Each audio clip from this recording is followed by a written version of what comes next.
Okay.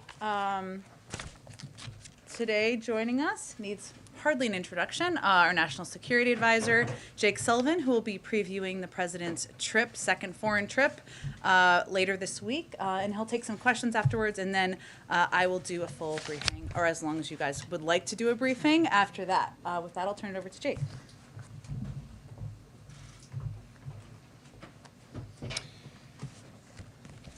Thank you, Jen, and hi, everybody. It's good to be here. As you all know, the President is leaving for Europe on Thursday. He'll first head to Rome for the G20, and then to Glasgow for COP26, the International Climate Conference. In Rome, he'll start on Friday with a meeting with Pope Francis, followed by a bilateral program with our Italian hosts, including meetings with the Italian President and Italian Prime Minister Draghi. He'll also meet with French President Emmanuel Macron on Friday. On Saturday and Sunday, he'll attend the key G20 events. There'll be several sessions covering the main elements of the international economy and international affairs. And while he's there in Rome, he'll also have the opportunity on the margins to engage with key leaders on a range of issues of importance to the American people, including supply chain resilience, energy prices, the Iranian nuclear program, and more. In Glasgow, the President will give a major address on climate as part of COP26 and also have the opportunity to engage on the margins there on a range of important issues, including the Build Back Better World initiative, B3W, that the G7 announced at the summit in June. Lots to say about the trip, and happy to take your questions. I just want to make three broad points before we open it up. The first is, after a lot of commentary in recent weeks about the state of the transatlantic relationship, the United States and Europe head into these two summits aligned and united on the major elements of the global agenda. In just the past few weeks, we've seen the U.S. and the EU come together for joint action on COVID-19. We've seen the U.S. and EU launch a global methane pledge and other key climate initiatives. The U.S. and EU have launched a Trade and Technology Council to set the rules and standards for economics and technology in the 21st century. And President Biden and key European partners will sit down at these two summits to coordinate policies on Iran, on supply chains, on global infrastructure efforts, and so much else. I would point out that neither China nor Russia will be attending the summit in person at the leader level, largely, it seems, due to COVID-19. The U.S. and Europe will be there, and they'll be there energized and united at both the G20 and COP26, driving the agenda, shaping the agenda as it relates to these significant international issues. Second, the trip is going to give the President an opportunity to advance some of his highest affirmative priorities on behalf of the American people. You are going to see firsthand in living color what foreign policy for the middle class is all about. For one thing, he will cement progress on the global minimum tax, a major achievement secured with American leadership, with presidential leadership, that will help stop a global corporate race to the bottom and provide the resources that can be invested in workers and communities here in the United States. He'll be laser focused on supply chains and energy prices because he knows that these issues impact working families here in America. And in advancing the Build Back Better World initiative, the B3W initiative, he will show how a high standards, climate-friendly alternative to the Belt Road Initiative can help American firms and American workers compete globally on every aspect of infrastructure, from physical to digital to health. Third, I would just point out that we see no contradiction between pursuing ambitious and aggressive action to meet this pivotal moment when it comes to the climate crisis and supporting a sustained and swift economic recovery that delivers security and opportunity for the American people. The President, going into COP26, has committed the United States to decisive action this decade, a 50 to 52% reduction in carbon emissions by 2030, a doubling of our international finance commitment consistent with the $100 billion Paris goal, and he intends to make good on these commitments. He also intends to address the short-term imbalance in supply and demand in the global energy picture so that the economic recovery here in the United States and elsewhere around the world is reinforced rather than undermined. We can do both. We intend to do both. That's the agenda and the mindset the President will take with him when we go to Europe later this week. And with that, I'd be happy to take your questions. Yeah. Jake, back in June, you and the president said that there's no substitute for face-to-face dialogue with between leaders, and you signaled then that President Biden and President Xi could possibly meet on the sidelines of the G20. That's obviously not happening since Xi is not attending. Do you see that as a missed opportunity either for the U.S. or for China?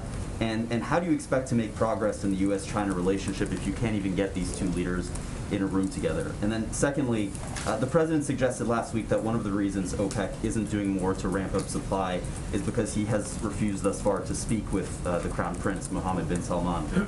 Will the president speak with the Crown Prince? Is there a possibility of a meeting on the sidelines of the G20 between the two? So on the second, I don't have anything to announce. We don't even know who is coming to represent Saudi Arabia at that event. So we will see what happens over the course of the coming days. On the first question, I was in Zurich just a couple of weeks ago meeting with the Politburo member Yang Jiechi, who's responsible for foreign policy and national security policy for China. And he and I agreed that the two presidents will have the opportunity to have a virtual meeting before the end of the year. I don't have a date to announce today, but they will be able to sit as close to face as technology allows to see one another and spend a significant amount of time going over the full agenda. President Xi has chosen not to attend these summits. He's chosen not to leave China at all in calendar year 2021 to see any leader. That's, of course, his choice. So we are. Well, I'm not going to characterize the decision-making he's making. All I can say is from the U.S. president's perspective, President Biden does believe it's important that he have the opportunity to have a face-to-face engagement with Xi Jinping, and if it's not possible in person because of Xi's travel constraints, doing it by virtual meeting is the next best thing. That's what we're intending to do, and we're intending to do that because in an era of intense competition between the U.S. and China, intense diplomacy at the highest levels, leader-level diplomacy, is vital to effectively managing this relationship. Thanks, Jake. Just broadly speaking, as we're now looking roughly 48 hours before the president lands here, and you just said the president intends to make good on these commitments as they relate to climate change. How important is it, in your view, that he lands in Europe with this deal secured here at home as it relates to climate change, in terms of convincing allies that he will make good on this promise? I think what the allies are looking at is the effort that President Biden has undertaken to design and now negotiate an ambitious, effective, practical set of investments in climate, in clean energy, and infrastructure, and economic growth in the United States. They're excited about it. They raise it when we see them. When we see our counterparts, they raise it with him. They want to see the United States making these investments. They also recognize that the United States has a set of democratic institutions, has a Congress, that this is a process, that it needs to be worked through. And so I believe that whether there is a deal this week or whether the negotiations continue, there will be a lot of energy and enthusiasm for the effort the president is undertaking right now to make bold, far-reaching investments that will deliver on his commitments, both with respect to climate and with respect to economic growth in the United States. Do you not see this as his credibility weakened if he shows up there without a deal reached? I think you've got a sophisticated set of world leaders who understand politics in their own country and understand American democracy and recognize that working through a complex, far-reaching negotiation on some of the largest investments in modern memory in the United States, that takes time. And so I don't think that world leaders will look at this as a binary issue. Is it done? Is it not done? They'll say, is President Biden on track to deliver on what he said he's going to deliver? And we believe one way or the other he will be on track to do that. Yes. Thank you. I've got similar questions on Burma and Sudan today, although they're very different countries. Can we get a little bit more detail on your meeting yesterday with Burmese officials? And what steps is the administration thinking about to bring this country back into the international order, into the fold? And then on Sudan, similar question. What are the next steps? Could they be sanctions? Could they be talks? And how is the U.S. going to make sure that the Gulf states don't prop up the new leaders in Sudan, the military leaders, and so on and so forth? So what's next for both countries, basically? So I'll start with Sudan and then go to Burma. On Sudan, actually, we've been in close contact with regional leaders, including in the Gulf, to make sure that we're closely coordinating and sending a clear message to the military in Sudan that they should first and foremost cease any violence against innocent civilians, that they should release those who have been detained and they should get back on a democratic path. We will continue to do that. We'll stay closely coordinated and aligned with all of the stakeholders who we believe have influence in Khartoum. Second, we have made clear that we are deeply alarmed. Secretary Blinken put out a very strong statement yesterday by the actions taken 36 hours ago by the Sudanese security forces, including the arrest of multiple civilian officials and the detention of Prime Minister Hamdok. We believe it undermines the country's transition to democratic civilian rule, and we firmly reject the assertions that this is within the authority of the military leadership in Sudan. From our perspective, these actions are utterly unacceptable. They contravene the constitutional declaration, but more importantly, they contravene the aspiration of the Sudanese people. In terms of the tools you ask about, we've already made clear that we are pressing pause on significant aspects of our economic assistance to Sudan, and we will look at the full range of economic tools available to us in coordination and consultation with regional actors and other key countries to make sure that we are trying to push the entire Sudanese political process back in a positive direction after this significant and alarming setback. Briefly on Burma, I did have the opportunity to engage very senior officials in the NUG and had the opportunity to express to them our gratitude for their courage and commitment to seeking to restore the democratic path in Burma as well. And we discussed humanitarian aid and the difficult circumstances the Burmese people find themselves in. We discussed broader diplomacy with the key countries in the region and those with influence on the military junta, and how the United States could send strong messages to those countries as well. And in fact, just this morning, President Biden has participated in the U.S.-ASEAN summit, and ASEAN has taken the step of denying a seat at that summit to the junta leader, the commander-in-chief. And President Biden had the opportunity to consult and coordinate with ASEAN in terms of how to move their five-point consensus forward. So we will continue to stay focused on our steadfast support for the people of Burma, for a democratic path in Burma, and for the protection of the safety, security, and human rights of the citizens of that country. Yeah. Thank you so much. I have two questions. Economists believe on the G20, economists believe that by 2024, most industrial countries will recover to pre-COVID level, while developing country obviously is not the case. So how is the White House trying to address this disparity, and especially with COVID, climate change? And second, on Iran, you just said that the president will discuss Iran. At what stage will the White House decide that Iran has passed the no point of return? We have enough enriched uranium, they have heavy water, they have the know-how. So when do you decide that we have to enact Plan B, if you wish?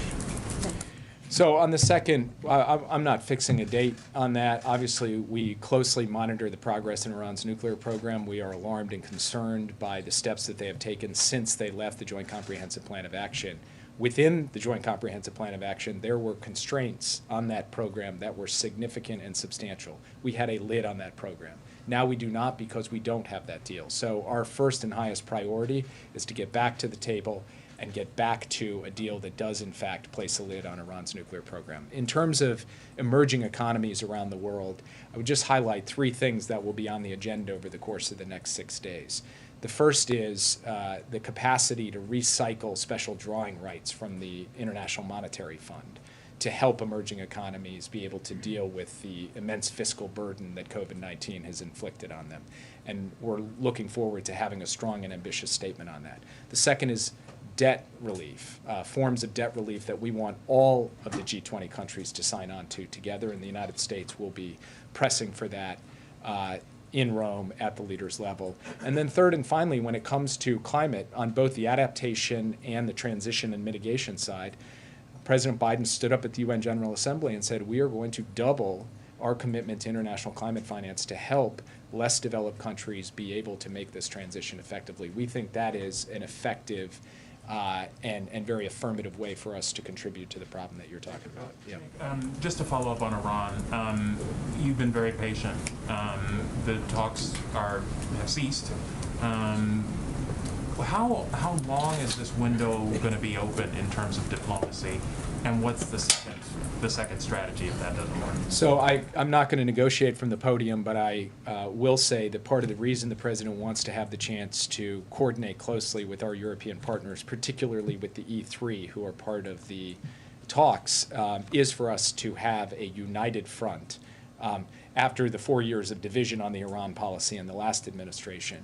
And we will be sending clear messages to the Iranians, as we have been doing over the course of the past few months, that this window is not unlimited, that we do need to see a return to diplomacy and progress at the diplomatic table, and that we, of course, retain all other options to be able to deal with this program as necessary. But beyond that, I'm not going to comment further because we believe there still is an opportunity to resolve this diplomatically. Yeah. A couple of questions. One, with the meeting with the Pope, especially on the matter of abortion, what do you anticipate will come from that meeting, specifically as abortion is moving?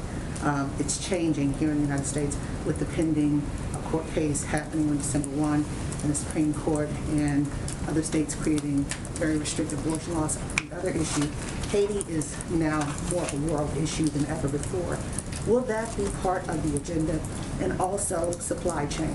What is the reality coming out of this meeting that things will open up with the supply chain issue here? Three very distinct issues. On the first one, I'm going to defer to my colleagues on domestic policy on that question. I will say that the main focus of the meeting with the Pope, first there'll be the obvious personal dimension. The President and the Pope have met 3 times before. This will be their 4th meeting. They've exchanged letters, and they will have a chance just to reflect, each of them, on their view of what's happening in the world. On policy issues, of course, in the international realm, they'll be talking about climate and migration and income inequality and other issues that are very top of mind for both of them. But as respects the issue that you raised, I would defer to others who can speak to that more expertly than I can. On Haiti, yes, this will be a topic of conversation with other countries at the G20 because what we're dealing with in Haiti is an acute situation as it respects the creeping encroachment of the gangs into the political and economic and physical space of Haiti, as it relates to ensuring that Haiti is getting the kinds of investment and international aid that it requires, and the United States has to step up and do its part, but other countries that have a long-standing relationship with and role in Haiti's development also need to step up as well. And then finally, with respect to supply chains, what the President is hoping to do at the G20 is have the opportunity to get key countries aligned around some basics. For one thing, transparency. How do we know at every level where there may be bottlenecks or breaks in the supply chain so that we can quickly respond to them? How do we, and so there's a transparency piece. There's a piece related to COVID-19. How do we make sure that in those critical places that if factories shut down, it has downstream effects that harm American workers, that we are getting support from the point of view of COVID response to those areas, and other things along those lines that are highly practical. The President wants to try to have a roadmap coming out of the G20, building on all the work we've done for the past few months that helps ensure that we are smoothing out the supply chain issue as we head into 2022. Yeah. Jake, thank you. A lot of the work at the G20 typically happens at the ministerial level leading up to the meeting with heads of state and government officials coming to dot I's and cross T's. What concrete actions can we expect out of the G20? What are some of the things that you anticipate?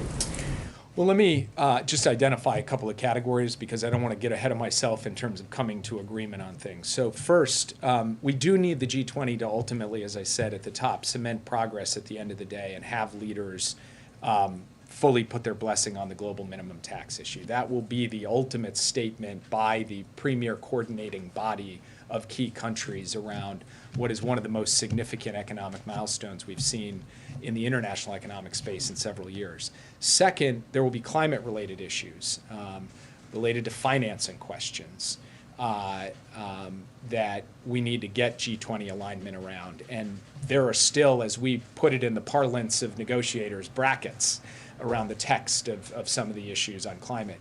And then when it comes to the future of health security and what we are going to be able to accomplish to prepare for and prevent the next pandemic, there are also open questions that will be worked right through the weekend to try to make progress to show that the G20 is aligned not just around effectively dealing with COVID-19, but putting in place a circumstance where we're not going to face the same challenges in the future. Those are some of the big areas I think that we're going to end up focusing on. Okay, Yeah. thank you for doing this. On the Pope, real quick, is that do we characterize that as a formal visit or a personal visit? That is a good question for which I don't have. I'll put it this way: there will be a formal portion to it insofar as the president will have a delegation with him that meets with the Pope in a delegation, and then of course they will have the opportunity to visit personally as well. So I might say both. Are you in a position to commit that we'll be able to see at least part of this meeting? I'm in a position to commit that I will turn that question over to Jen Psaki, who will be able to handle that with you. Just real quick, one other though, because you're taking unrelated questions here. On ISIS-K, the president had said over the summer that the United States would retaliate at some point of our choosing. What is the status of potentially retaliating against them or seeking those that were responsible for what happened in Kabul? Well, first I would point out that in addition to the strike that CENTCOM has spoken to, I believe it was on the 29th, there was a second strike that we took, a strike outside of Kabul against an ISIS-K facilitator. So we have had our initial response to that. It was, in our view, a successful and decisive strike, but it's not the end of the matter from our perspective. We will continue to identify and action targets. We believe that we have demonstrated the capability to do so, and obviously I can't put a time or a date on that, but it's something that remains a high priority of the president. On Sudan, if I could go back to the military takeover happened just hours after Special Envoy Feltman left. How surprised was the administration by the timing of how that happened? Did he come away believing that there was a level of normalcy there, or at least status quo? And then second, I was wondering if you could put a little meat on the bones of Secretary Yellen's meeting with her Chinese counterpart, or her conversation, where she frankly raised some concerns. What were those concerns that she raised? So one of the things I want to be careful about is getting ahead of Secretary Yellen, who ought to have the right to characterize her own meetings. I will only say that Secretary Yellen went into that with a clear purpose of showing her Chinese counterpart, Liu He, that the United States has an affirmative economic agenda for macroeconomic stability in the world, that there are certain steps we're going to take to protect our workers and our businesses, and then to inquire as to what the Chinese government is prepared to step up and do. I'm not going to get into the specifics of the concerns, but I would refer you to her insofar as she wants to read that meeting out. Otherwise, how she manages that relationship, I really want to leave in her hands. On the question of Sudan, part of the reason that Special Envoy Feltman was there having intensive meetings is because we've been worried for some time about political stability in Sudan, about the fragility of the democratic process there. But I can't speak to, whether he thought the exact time frame was going to be the time frame. I can say that the very purpose of his intensive diplomacy in Sudan was to address the fact that we were up against a circumstance in which there were a lot of forces pulling at this fragile effort to move towards a democratic constitutional order. Yeah. Thank you, sir. After his first round of talks with the Chinese, the president's special envoy on climate, John Kerry, noted that his Chinese counterparts see a contradiction and that the United States is pushing them to reduce carbon emissions, and yet at the same time, the United States is sanctioning solar panel production. How does this president see the interplay between human rights and climate change? And is there any scenario where he would weigh one above the other?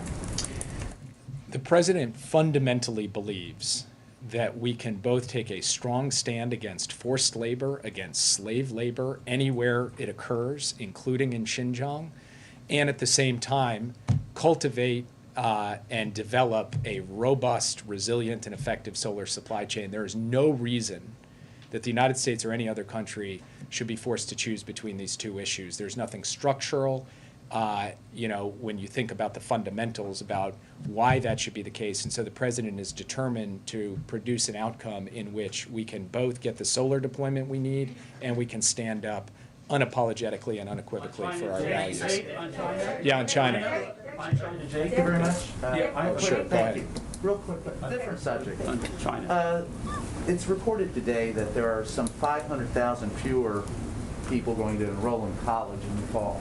For education purposes, that estimates also that because of that, some vital roles, some vital jobs will be unfulfilled in aerospace and other industries where we have to compete economically. The president has said that economic economic competition with China is the future. How can we compete economically if we don't have an educated populace? Do you consider that a national security problem?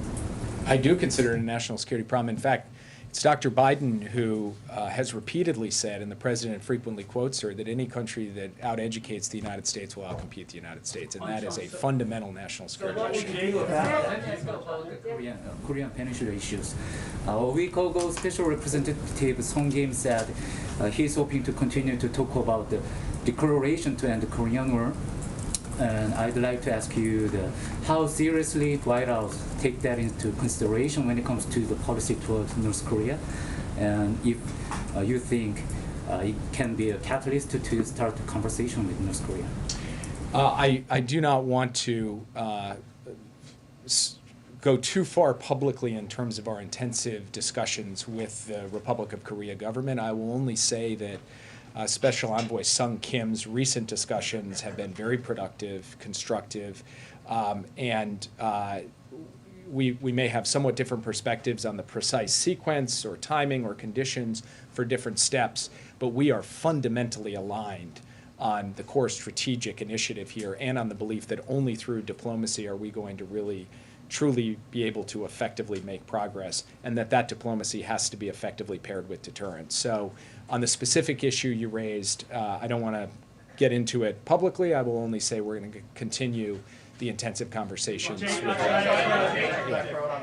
Afghanistan, I'm wondering what you are hoping to get out of the G20 discussions on Afghanistan, and if you talk a little bit about it, there's a sense that Russia and China have been blocking efforts led in part by the U.S. to deliver humanitarian aid without recognizing the Taliban government. So could you kind of flesh out the state of play there? So the G20 had a leaders meeting by video conference on China a couple of weeks ago. It's not one of the core agenda items when we go. The president will obviously be able to consult with others to see how we can effectively get aid to the people of Afghanistan without recognizing or maneuvering that funding at its core through the government. I think the characterization on Russia and China, I would take a little bit of issue with that. I think that we can have constructive conversations with both of them. It will be more difficult to do in this circumstance because neither Xi nor Putin will be there. But there are other formats in which we will be able to engage the Russians and Chinese on this, including through various regional meetings where they have empowered representatives. So, just to follow up on your comments on Haiti, you spoke generally, but there are 16 Americans who are still being held hostage there by one of the gangs. I know this is a law enforcement matter, but what is this building specifically doing to help free the Americans? What urgency do you feel on this issue, and what does it say about the security situation? So I personally give an update on this issue every single day to the president, who is taking a deep interest in making sure we get every single one of those people home safely. The main thrust of our effort thus far has been to deploy a significant number of law enforcement specialists and hostage recovery specialists to work closely both with the ministry, the families, and the Haitian government to try to coordinate and organize a recovery. We are looking at every possible option for how to go about doing that. And I will be sensitive to what is obviously a delicate situation, not say more here, other than we have put the assets and resources in play that we believe can help bring this to a successful conclusion. But these things operate and have operated in Haiti historically on different timetables, under different circumstances, and so we need to manage this situation as carefully as possible so that at the end of the day we achieve our objective, which is the safe return of every single one of those, both adults and children. And the children aspect of this is something obviously the president is quite focused on to make sure they're taken care of and that they get home okay. Just going to take one more question. Yeah. Japanese Prime Minister Kishida said he will participate in the COP26 in person. Do you expect President Biden will meet with Japanese Prime Minister Kishida there? If so, what are the main topics? So President Biden had the chance to speak by phone with Prime Minister Kishida when he secured his position as Prime Minister. They had a very good conversation. It was substantive and detailed on key issues, including regional security and global issues like the economic recovery and climate change. And I'm sure they will have the chance to see each other at COP26 if the Prime Minister is there. As for meetings, we're not at this point in a position to announce any bilateral meetings at COP26. I'm going to turn it over to Jen. All right. Thank you so much, Jake. Okay. All right. We are going to continue the briefing. Thank you, Jake, for joining us. A couple of items for all of you at the top. Yesterday, the Treasury Department released new data on the Emergency Rental Assistance Program, which shows that through September, state and local emergency rental assistance programs accelerated distribution and have now made more than 2 million payments to vulnerable households, totaling more than $10 billion.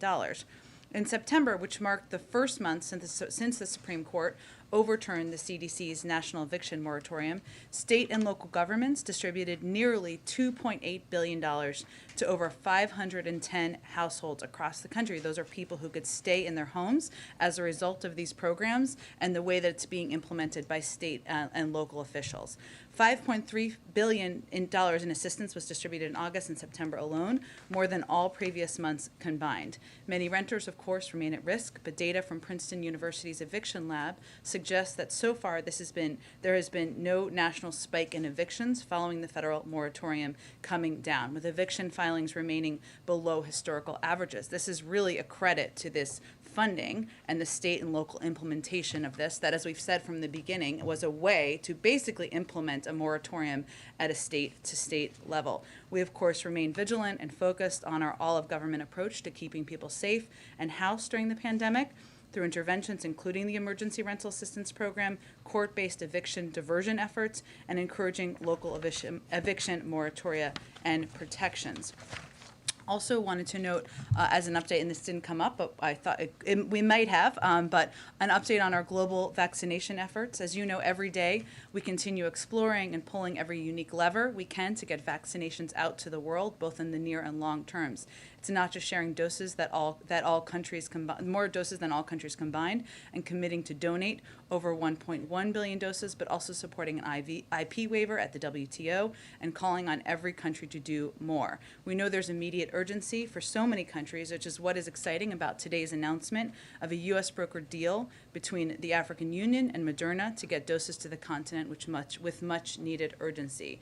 This deal will get the continent Moderna doses that have been long awaited and in high demand. And as you all have noted and asked me about in the past, Africa and African Union is a part of the world in great need, of course, of additional assistance, and it will help them get the need in procuring more Moderna vaccines. We will defer delivery of approximately 33 million doses of Moderna, of our own doses, between December and February that were originally intended for the United States, so that the African Union can instead purchase and take delivery of those doses. And this unique arrangement will help facilitate an agreement between the African Union through its vaccine acquisition vehicle and a U.S. manufacturer, Moderna, for a supply agreement for 50 million doses with an option for a further 50 million. This is on top of the 55 million doses, if you're all keeping track of the numbers here, that we have shipped to Africa to date, the 17 million doses of Johnson & Johnson that will be sent to Africa in the coming weeks, and tens of millions of Pfizer vaccines that will be shipped. And one more item, because if you join the press team, you get married. That's my promise. And Emily is here because I asked her to come out here because Emily is getting married on Saturday, and we're very excited for her. So we just wanted to celebrate. Now, what it is. Now, I'm going to have to get more creative with the next people who get engaged and married, but I did bring her a sash because everybody liked the sash that Chris had so much. So you have to come up here, Emily. And I feel like this is just a moment, oh, there we go, to talk about, just briefly, Emily, who has been a part of the team since the spring, and we stole from Congressman Adam Schiff. Thank you, Adam Schiff, again. She came from an Intel background. We asked her to become an expert on the economy. She's gotten her master's degree in economics and been just an incredible member of the team. The last thing I will say is nobody can call or email Emily while she's gone on her honeymoon. Call me, Chris, Karine, any of us. She can throw her phone in the river. Okay, with that, while she gets married. Amr, go ahead. Great sash, and congratulations. Any updates in the 2 days before the president leaves on who he'll be talking to get his social services and climate change plan done? And then, is there any reaction to criticism on the billionaires tax as being too cumbersome and open to legal challenges? Are you guys going to stick with that? So on the first part of your question, the president will have more members down here today. He could certainly have more members down here tomorrow, and we will keep you abreast of all of those. But he has flexibility in his schedule to ensure that he can make those calls, he can invite people into the Oval Office, and obviously this is a top priority to keep moving his agenda forward in advance of his trip. I would also say that there are phones on Air Force One and also in Europe. And so he will continue to be engaged even as we move to the trip. As it relates to the second part of your question was about the taxes component. Yeah. Well, as we've talked about a bit in here, when the president proposed his initial Build Back Better agenda, he rolled out a series of tax reform initiatives that were as important to him as the investment initiatives, because he feels that our tax system is unfair, that it's outdated, and that it was long in need of reforms. And so you're referring to what has been shorthanded out there as the billionaire's tax, is an idea that has been put out there by a number of members of Congress, including our friend Senator Warren. And it is one of the ideas that is under consideration and discussion. I will note that there are a lot of different tax proposals that are out there that are being discussed by members right now as a means of not just paying for the package, but again, making the system more fair, including a corporate minimum tax that would include a 15% corporate minimum. As a reminder, 55 companies last year of the top companies paid 0 in tax, and so that would be an important step forward. A global minimum tax, something that would be on the agenda, that is a key part of the agenda at the G20.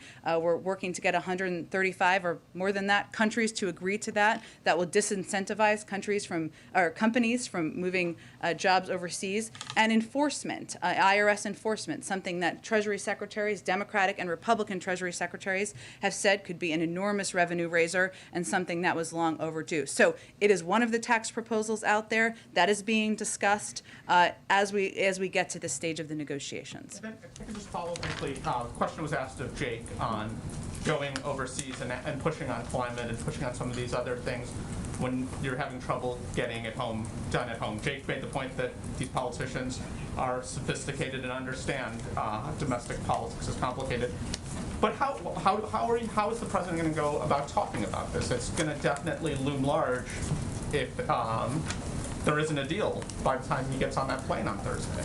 Well, I would just echo a little bit of what my colleague Jake Sullivan said, which is these global leaders are sophisticated. They're familiar themselves, although they all have different systems, with how you legislate here in the United States. They watch closely. They know that it can take some time. And what the president is going to go to the G20 and COP26 with is either agreement, which, as he said, is his preference, or a commitment to continue to press forward on what will be the largest investment in addressing the climate crisis in U.S. history, 6 times the size of the Recovery Act, which would be the second largest investment in climate in history, and a commitment to do everything he can through executive action and through working with the private sector. So global leaders, I think the point Jake was making is that global leaders, one, understand that it can be a lengthy and messy process, bills becoming a law here in the United States, and also they have seen the president raise up climate as an issue that is a central priority for him in his presidency. Go ahead. Well, on that, I get the idea that global leaders are sophisticated and watch our system closely. Would it be easier to convince the rest of the world to adopt these aggressive climate change proposals if he went there with the U.S. having done so already? Well, Ed, as the president has said, it would be his preference. Yes, that's why we're pressing so hard. That's why the president has space in his schedule to move forward and move his economic agenda forward. But it is also important to note that we have made a significant amount of progress, and we are almost there, and that the president is on the verge. We are all on the verge of passing a bill that is the largest investment in addressing the climate crisis in history. And of course, global leaders take note of that too. And is there, you don't have to name it necessarily, but are U.S. officials aware of a country, perhaps, that would adopt these changes if he showed up with the U.S. having done so? Not that I'm aware of that are looking for a vote in order to move forward, no. And just a clarification, another follow-up to that. Sure. The fact that the schedule is still a little in flux, it's unclear who else he might be meeting with on the margins. Is that because... You mean on the trip? Yeah, on the trip, yes, Mhm. not here. On the Yeah. margins, he's going to meet with all sorts of people, so... Yeah. Just look out your window, see who's coming down. Yes. Is that because of sort of pandemic-related scheduling issues and planning issues with this meeting, or is it, why would we not know yet, perhaps, that he's meeting with certain leaders, whether it's somebody from Saudi Arabia or potentially Turkey? Obviously, Russia and China won't be there. There are some countries, as Jake noted, where they haven't finalized or they haven't maybe announced who is going to be traveling. That is true. It is also true that we were working through a variety of engagements on a couple of the topics that Jake mentioned, including the supply chain and other issues that are a priority to the president here at home, and we're working bilateral meetings around those as well. So it's nothing more than a typical lead up to a trip scheduling process, but there are some, of course, changes where some people are remote or we're looking for the final delegations as well. China Go ahead. follow-up. So the president's going to be going to Virginia tonight. Obviously, the vice president's going to be adding another stop on Friday. Is the president surprised how close this race has become in his final few days? Well, Mark, I've learned my lesson. I'm not going to do any politics from here or political analysis. I can confirm that the president is going to Arlington later this evening, and that is my hometown as well, and of course the vice president as well. But beyond the scheduling details, I will leave political analysis to my friends over at the DNC. Sure, and then, obviously, on the trip, former President Obama is going to be going to Scotland. I'm just curious, to Glasgow, I should say. I'm just curious, why would the president want the former president to be there with him by his side? What is he hoping to accomplish? And should we read anything to that it's President Obama going and say, not Vice President Harris? Well, first I would say this is a global crisis that needs the power, the influence, and the impact of every current and former leader who's willing to go to Glasgow or stand up and shout that from the rooftops. So President Biden certainly welcomes the fact that his friend and former President Obama will be traveling there. They're not there at the same time. There's a bit of a gap between their visit, and as you know, it's about a 2-week trip, COP26, so there is plenty of time for many prominent officials and prominent leaders to speak out about the climate crisis. As you know, it's not typical for presidents and vice presidents to travel together or to go to the same trip, so I think it's a reflection of that, and the vice president, of course, will be traveling to France soon as well on her own diplomatic trip. And last question for me on the economy. I don't know if you saw the New York Times this morning about the cost of Thanksgiving could be some of the highest that we've seen in a long time. We've obviously heard the president talk about gas prices as well. He was asked last week on that CNN town hall. Would there be a price that gas would have to get that the president would say, okay, now's the time to tap the Strategic Petroleum Reserve? Well, the president reserves a range of options, and he is certainly quite mindful of the impact of any increased cost on the American public. There are a range of factors here which we could delve into, but I will say that on gas prices, one of the issues that Jake referenced, and obviously as we have more details on what this may look like, we'll share it with all of you, is being able to raise our concern and the president's concern about supply issues as it relates to oil, and that's something that certainly he can do on the international stage, and there's a power of the president of the United States engaging on that front. We've raised that issue has been raised at Jake's level, at a range of levels throughout government, but certainly the supply and OPEC and putting additional pressure on OPEC is something that that certainly our national security team will continue to do. I will also note that as it relates to gas prices, we remain concerned about trends we have seen where even as supply has increased at times over the last several months, we've still seen heightened prices. The FTC, we've asked the FTC to look into that. They've said they were doing that. But as it relates to costs, there's a number of steps. So let me just give you just a brief update on one step we are taking at the ports that is new, kind of new information. One, I would note that one of the, and this is not about gas prices, but just about the movement of goods, which is certainly something that is impacting, I think, a lot of people across the country. One, I would note, and I thought this was an interesting fact, both ports, the Port of Los Angeles and Long Beach, that we've talked about a lot because of the huge amount of volume that goes through them, are moving an unprecedented amount of cargo this year. So one of the challenges, we've talked about this a little bit, but I'm going to put some numbers on it. Both ports are moving 19% more containers than at the same point in 2018, which was the previous record.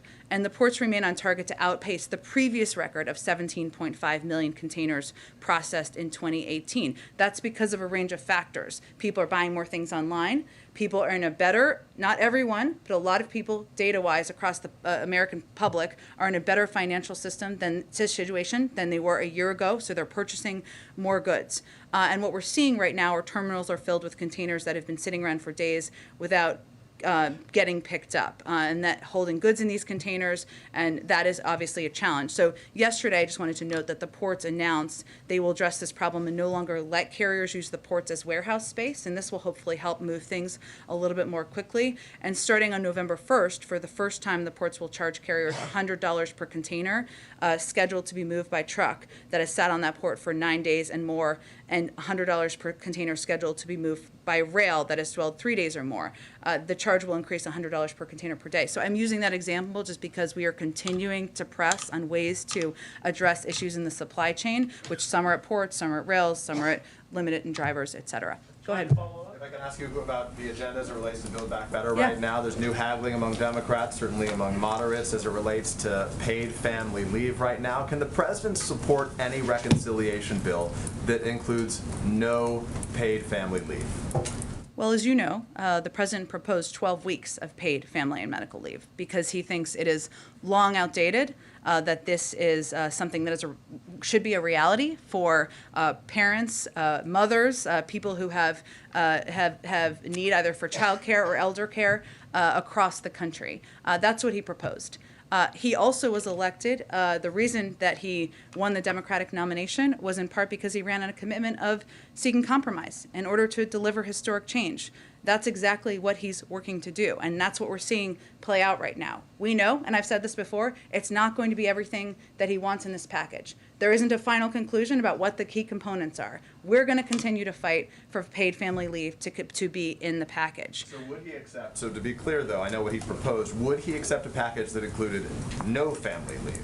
I'm not going to litigate that from here. I think I would remind you what he proposed. And also I would note that there are a lot of incredible advocates in this town for a range of issues. Childcare, paid family leave, universal pre-K. A lot of these people have been fighting with their heart and soul for decades to get these things done. We are right now on the verge of making a number of these policies law. And there are realities of governing and realities of policymaking, including the fact that the alternative to what is being negotiated is not the original package. It is nothing.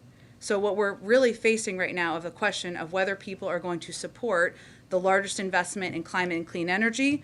Do they want to be a part of the largest investment in early childhood education in history? Do they want to make healthcare more affordable and accessible? Or do they want to let the perfect be the enemy of the historic? And that's what we're talking about right now in these negotiations. Throughout the campaign, the president, I can pull up some of the dates over the course of the campaign, when he said to large Democratic audiences, says, we're going to get you things like tuition-free community college, we're going to get you paid family leave. As we look ahead, as Mark was just noting, to the president's travels to see Terry McAuliffe today, what do you say to those disillusioned Democrats right now who feel like they put their marbles in this basket and they're not going to get a lot of the things that they believe they were promised would come from Democrats in this administration, in this Build Back Better First, we would agenda? say we are going to get those things done. Second, we would say he's 9 months into his presidency. Second, we would say what we're talking about here is the largest investment in addressing the climate crisis in history, 6 times the size of the Recovery Act.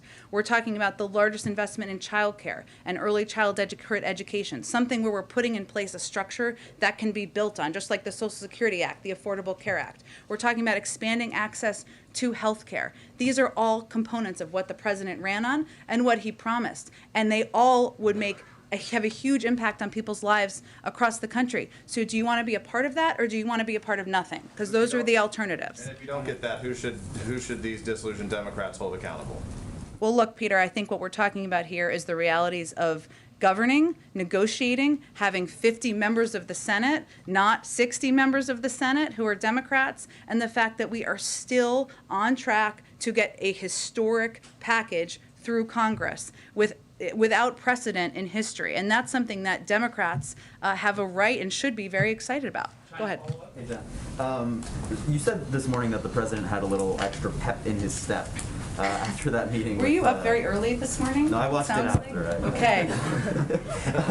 But you said that he had a little extra pep in his step after that meeting with Senator Manchin on Sunday. Is that because there was any agreement on any specific provisions, such as climate change issues, for example, or some of the other outstanding issues, or was it just a kind of general sense that things are moving in the right direction? There was agreement on the need to move forward. Agreement on the need to make these historic investments in childcare and elder care and expanding access to health care. And there are important discussions now about exactly how to do that. That's where the stage we're at right now. But he was encouraged by the discussion in the meeting he had with Senator Schumer and Senator Manchin. Given the outstanding issues on climate, was there any specific progress on those issues? I mean, the president is heading to the summit in a matter of days. You know, can you give us an update in the spirit of the transparency the president showed last week at the town hall in terms of the specific issues being negotiated? Well, let me talk to you about a couple of the components. I mean, what we're looking at right here on climate specifically, again, I've said a couple times, historic investment, many, many times larger than currently the largest investment in climate change or addressing the climate crisis in history. But what we're talking about here, some of the areas of consideration are creating new grants and loans to support industrial sector decarbonization from steel, cement, aluminum, in addition to expanding relevant tax credits to support this goal. Creating targeted manufacturing credits that will help grow domestic supply chains for solar, offshore and onshore winds, with some of those credits targeted to auto and energy communities. Expanding access to rooftop solar and home electrification to yield consumer savings. Expanding grants and loans to rural co-ops to boost clean energy and energy efficiency, and expanding grants and loans in the agricultural sector. So what we're talking about there is really in a cross-sector industry, a range of industries, obviously agricultural, industrial, and also to consumers, incentivizing what we all need to be doing, which is moving toward a stronger focus on addressing the climate crisis. Just on Facebook, the president hasn't really weighed in too much in a substantive way on the revelations that we've seen from these leaked documents, the hearings that have happened in Congress. I'm wondering if we can expect to hear from the president directly on that soon, and if you could perhaps lay out his position as it currently stands on those issues. Well, he has a couple press conferences coming up on his foreign trip. He answers questions several times a week, as you know. I will say that, as the president has said before, he has concerns about the power of social media platforms to and the lack of progress in addressing issues like vaccine disinformation and election disinformation. And I know there's been a range of reports out there about what he's looking to see and who's representing his interests. Here's the truth. If people are representing his interests at any of these social media platforms, they do more to crack down on vaccine disinformation, on election disinformation. And he's talked about his support in the past for reforms to Section 230. That remains his position. And obviously seeing not just the testimony, but some of the revelations that have come to light is a reminder of the needs for some of these reforms. Go ahead. Jen, just to quickly follow up on the climate question. Yeah. One thing that we've reported is a methane fee on oil and gas producers. How much of a setback is that for you and your overall methane and climate goals? Well, I know that some spokespeople from Leaders on the Hill have conveyed that it was still a part of the discussion and negotiations, so I would point you to that. So it is, from your perspective. I would low point you mark. to leaders and members on the Hill who have spoken to this recently. And what's your message to people like Representative Jayapal, who said that they want to see both of these things, the infrastructure, the broader Build Back Better bill, voted on at the same time? Is that something that you're okay with if that means pushing things out a couple weeks? We'll leave the mechanics to Speaker Pelosi and Leader Schumer. Obviously, the president continues to want to get both pieces of legislation done. We are in regular touch with Congresswoman Jayapal, who we've been working with through every stage of this process. Go ahead. Following up on this climate question, you just listed these historic investments, grants, loans, tax credits, manufacturing credits, you said, but environmentalists are pretty vocal about this. They say you need penalties in order to get industries to make these major conversions that they need to make. So how do you get to these 2030 goals, focusing on incentives? Well, I would note that there have been also outside experts who have provided analysis that says that there are a range of ways to reach our goals, to reach the bold, ambitious climate goals that the president has outlined, including a number of the steps that I have outlined here. You're talking about the Rhodium Group. They say there are a lot of ifs. They say all must act, that you need Congress in order to do this. You don't have Congress right now on a lot of these. We do have we are working with Congress on a historic investment in addressing the climate crisis, the largest by many times in history. So that is what we're working toward. Jen, go ahead.